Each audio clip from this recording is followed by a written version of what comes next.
Friends ఇక్కడ చూసారు కదా కొబ్బరి చెట్టు అయితే పడిపోయిందండి. నేను నిన్న సాయంత్రం గాలి వేసింది, గాలికి కొబ్బరి చెట్టు అయితే పడిపోయిందండి. కస్టమర్ అయితే ఫోన్ చేశారు, ఇక్కడ ఇరిగిపోయింది చెట్టు పడి గొట్టం ఇరిగిపోయిందండి. నేను వచ్చాను చూద్దామని రిపేర్ చేస్తాకే. చూసారు కదా మొత్తం గోడ అయితే కదిలిపోయింది. ఇక్కడ తూములో అయితే బట్టలు ఆరేని తీద్దామని సాయంత్రం పూట గాలి వేసినప్పుడు కస్టమర్ అయితే తీస్తున్నారంట బట్టలు. కరెక్ట్గా వచ్చి పక్కన పడిపోయిందండి. గోడ ఉండడం వల్ల ప్రమాదం తప్పింది, లేదంటే ఆవిడ మీద అయితే పడిపోతుందండి. ఇక్కడ చూసారు కదా గోడ అయితే చూడండి మొత్తం బీట్లు అయితే వచ్చేసింది.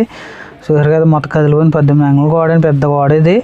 దీని దెబ్బకు మొత్తం కదిలిపోయింది, పునాదే కదిలిపోయింది. చూసారు కదా చెట్టు పైకులు బాగానే ఉంటాయండి. గాలి ఒకసారి ఎవరంత గాలి వేస్తే అలాంటప్పుడు చెప్పలేమండి. చెట్లు అనేది చెట్ల కింద ఉండకూడదండి బాబు, చాలా జాగ్రత్తగా ఉండాలి. వర్షాకాలం గాలి కట్టేసుకుని దూరంగా ఉంటే చాలా మంచిదండి. ఓకేనా, చాలా దేవుడు కాపాడినట్టు అవన్నీ. ఓకే, చూసారు కదా చెట్టు చూసారు ఎంత పొడుగుందో, భారీ చెట్టు అండి, చాలా పొడుగుంది. ఇది పడితే మామూలుగా లేదన్నమాట.